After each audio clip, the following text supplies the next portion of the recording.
আমরা সবসময় শুধু আব্দুল কাদের জিলানীর জীবনী সম্পর্কে শুনি, তার নাম শুনি, কিন্তু তিনি কোথা থেকে এসেছে, কে তিনি, তার কাজ কী ছিল, সেগুলো কিন্তু কিছুই জানি না। তাই ভাবলাম আজকে আপনাদের সাথে এটা শেয়ার করব। আসসালামু আলাইকুম এভরিওয়ান, কেমন আছেন সবাই? আশা করি সবাই ভালো আছেন অ্যান্ড আলহামদুলিল্লাহ আমিও ভালো আছি।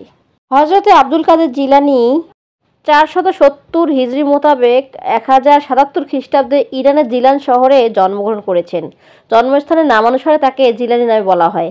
তার উপনাম হলো সালেহ, উপাধি মহিউদ্দিন, কুতুবী, রব্বানী ইত্যাদি। তার পিতার নাম ছিল সালেহ মুসা। তিনি ফাতিমা রাদিয়াল্লাহু তাআলা আনহু এর পুত্র ইমাম হাসান রাদিয়াল্লাহু তাআলা আনহু এর বংশধর ছিলেন। আব্দুল কাদের জিলানীর মাতার নাম ছিল উম্মুল খায়ের ফাতিমা। তিনি ইমাম হোসাইন রাদিয়াল্লাহু তাআলা আনহু এর বংশধর ছিলেন। এজন্য হযরত আব্দুল কাদের জিলানীকে আওলাদে রাসূল বলে গণ্য করা হয়ে থাকে। এ মহান অলি বাল্যকাল হতেই শান্ত, নম্র, ভদ্র, চিন্তাশীল ও জ্ঞান অনুরাগী ছিলেন। একদম ছোটবেলাতেই তিনি কিন্তু কোরআনকে মুখস্থ করে ফেলেছেন। জিলানী প্রাথমিক শিক্ষা প্রাপ্ত করার 18 বছর বয়সে উচ্চশিক্ষা লাভের উদ্দেশ্যে বাগদাদ গমন করেন এবং নিজামিয়া মাদ্রাসার তাফসির, ফিকাহ, উসুল, ধর্মতত্ত্ব, তর্কশাস্ত্র, ইতিহাস ও দর্শনে উচ্চ শিক্ষা লাভ করেন। হযরত আব্দুল কাদের জিলানী সাধারণ মানুষ থেকে ব্যতিক্রমধর্মী একজন সাধক ও তাপস হিসেবে গণ্য হয়েছেন এবং তার শৈশবকালেই একটি কাহিনী থেকে বোঝা যায়। বর্ণিত রয়েছে যে দুগ্ধপোষ্য অবস্থায় তিনি রমজান মাসে দিনের বেলায় মায়ের দুধ পান করতেন না।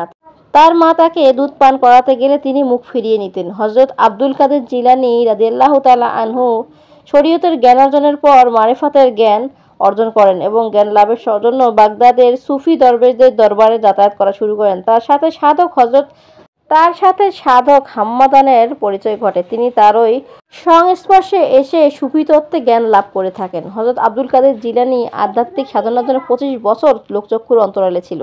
521 হিজরির শেষ ভাগে পুনরায় লোকালয়ে ফিরে আসেন এবং দিন প্রচার শুরু করেন। হযরত আব্দুল কাদের জিলানী রাদিয়াল্লাহু তাআলা আনহু এর বিভিন্ন রকম শিক্ষা লাভের জন্য অসংখ্য আলেম সমবেত হন। তিনি বুধবার স্থানীয় ঈদগাহে সকালবেলা বক্তৃতা করতেন, কিন্তু শ্রোতার সংখ্যা বেড়ে যাওয়ায় ঈদগাহটির আয়তন বৃদ্ধি করা হয় এবং সেখানে একটি মুসাফিরখানাও স্থাপন করা হয়। জীবনের শেষ বেলায় তিনি দিনের বেলায় খুতবা ও ফতোয়া প্রদানে ব্যস্ত থাকতেন। নিষিদ্ধ 5 দিন ব্যতীত সারা বছর রোজা রাখতেন। তিনি গরিব দুঃখীদের প্রতি ভীষণ সহানুভূতিশীল ছিলেন। তার ছাত্রজীবনে বাগদাদে অনটন দেখা দিলে তিনি তার নিকট থাকা স্বর্ণ মুদ্রা থেকে অভাবীদের দান করতে শুরু করেন এবং নিজে খেয়ে না খেয়ে জীবন অতিবাহিত করেন। অসহায়দের প্রতি তার দরদ কেমন ছিল তা তার কথা থেকেই বোঝা যায়। তিনি বলেন, আফসোস, তোমার নিকট পুরো দিনের খাবার আছে, অথচ তোমার নিকট প্রতিবেশী, তোমার নিকটের আত্মীয়গুলোই উপবাস থাকছে। তোমার ঈমান অপূর্ণ থেকে যাবে যদি তুমি নিজের জন্য যা চাও অন্যের জন্য তা চাও। এ মহান অলি বড় বীর নামে পরিচিত।